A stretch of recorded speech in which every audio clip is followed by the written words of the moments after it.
Washington vient de franchir un cap. Tout le cabinet Trump réuni. Un plan de frappe massive sur la table. Et l'Iran qui promet de raser les installations pétrolières du Golfe en retour. Ce n'est plus de la rhétorique. Les ambassades américaines évacuent leurs ressortissants. Israël se déclare prêt à participer. Et les monarchies du Golfe retiennent leur souffle.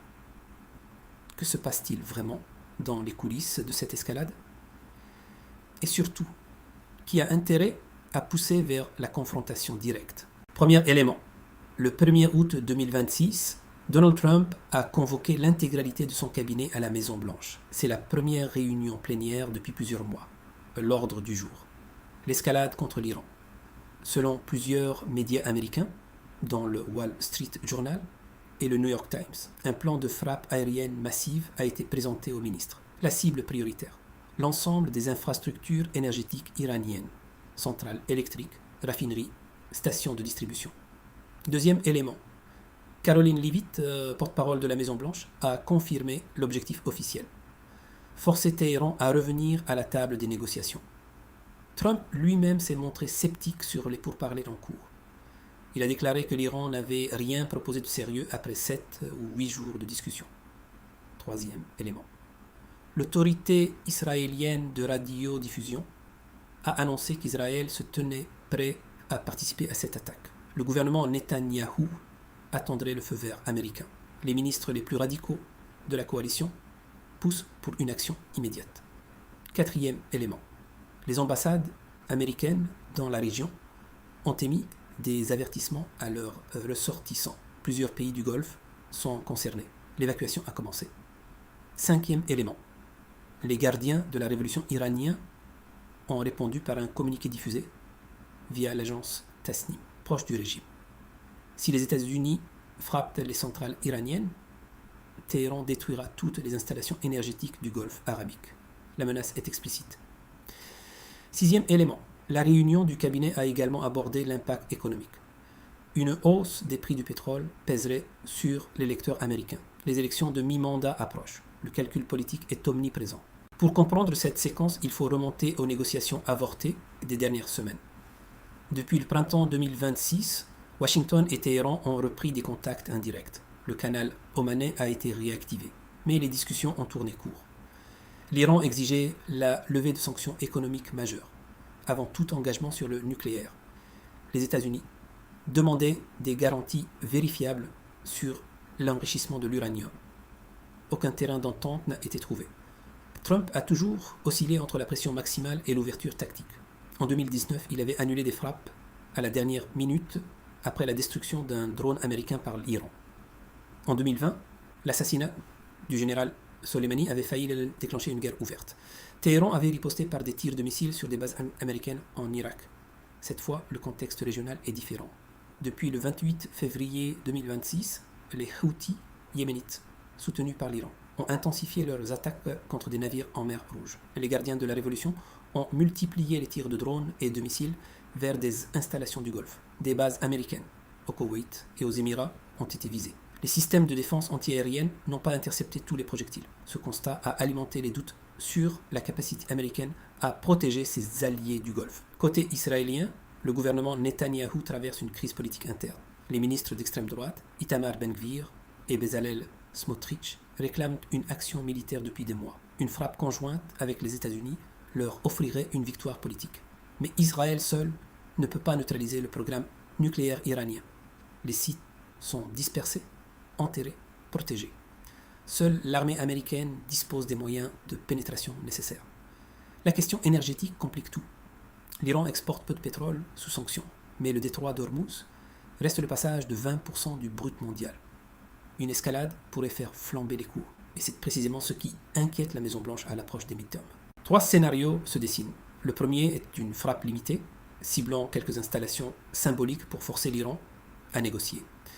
C'est l'option préférée des modérés au Pentagone. Elle présente un risque calculé, mais suppose que Téhéran absorbe le coup sans riposter massivement. Le deuxième scénario est celui des frappes massives décrites dans les fuites de presse. Destruction simultanée de toutes les centrales électriques iraniennes. Paralysie du pays.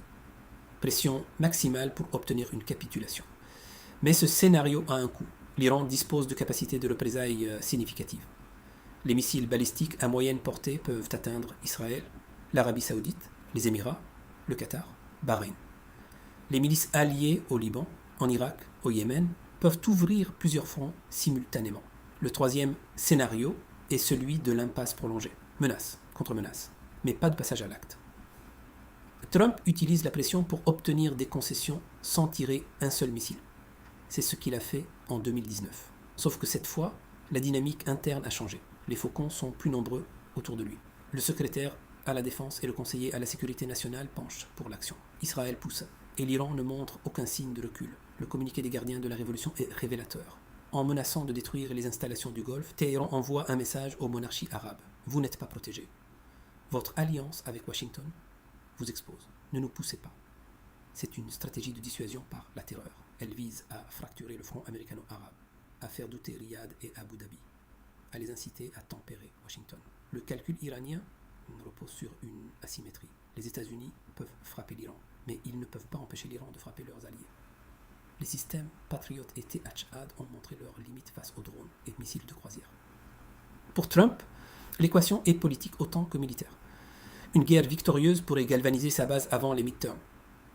Mais une guerre qui fait monter l'essence à $6 le gallon serait un désastre électoral. Israël a un calcul différent. Netanyahou voit dans cette fenêtre une opportunité unique. Un président américain disposé à agir. Une opinion publique israélienne traumatisée par les événements de 2023-2024. Une coalition gouvernementale qui exige des résultats. Mais Israël n'a pas les moyens d'agir seul. Et il sait que si les États-Unis frappent, la riposte iranienne visera aussi son territoire. C'est un pari risqué. Et c'est précisément pour cela que rien n'est encore décidé. Le récit dominant se concentre sur l'affrontement Washington-Téhéran, avec Israël en partenaire enthousiaste. Mais il y a un acteur qu'on oublie systématiquement, les monarchies du Golfe, l'Arabie Saoudite, les Émirats arabes unis, le Qatar, le Koweït, Bahreïn. Ces pays hébergent des bases américaines. Ils sont les premiers exposés aux représailles iraniennes. Et pourtant, leur voix est quasi absente du débat public.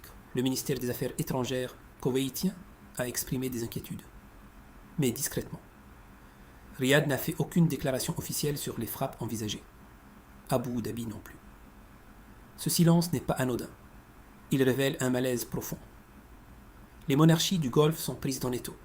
D'un côté, leur alliance stratégique avec les États-Unis, de l'autre, leur vulnérabilité géographique face à l'Iran.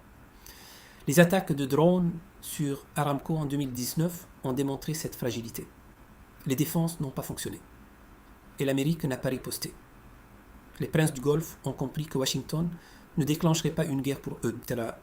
Aujourd'hui, la situation est inversée. Washington envisage une guerre. Mais ce sont les infrastructures du Golfe qui serviront de cible de représailles. Pas les villes américaines. Cet angle mort est structurel. Dans le récit américain, les alliés du Golfe sont des partenaires acquis. Leur consentement est présumé. Leur vulnérabilité est minimisée. Dans le récit iranien, ils sont des complices de l'agression américaine, des cibles légitimes. Mais dans leur propre calcul, ces monarchies cherchent à éviter la confrontation. Elles ont amorcé des dialogues avec Téhéran ces dernières années. L'Arabie Saoudite a rétabli ses relations diplomatiques avec l'Iran en 2023, sous médiation chinoise. Une guerre américano-iranienne ruinerait cet équilibre fragile, et personne ne leur demande leur avis. Nous sommes à un moment charnière. Les pièces sont en place. Les discours s'enveniment. Les préparatifs militaires avancent, mais rien n'est encore joué. L'histoire récente montre que Trump peut reculer au dernier moment. L'Iran peut céder sur un point symbolique pour désamorcer la crise. Les monarchies du Golfe peuvent exercer une pression discrète sur Washington. Ou alors, un incident déclenche l'irréparable. Un drone abattu, un navire touché, une erreur de calcul. La question que je vous pose est celle-ci. Les États-Unis peuvent-ils mener une guerre contre l'Iran sans détruire leurs propres alliés du Golfe au passage ? Donnez-moi votre analyse en commentaire. Voix interdite.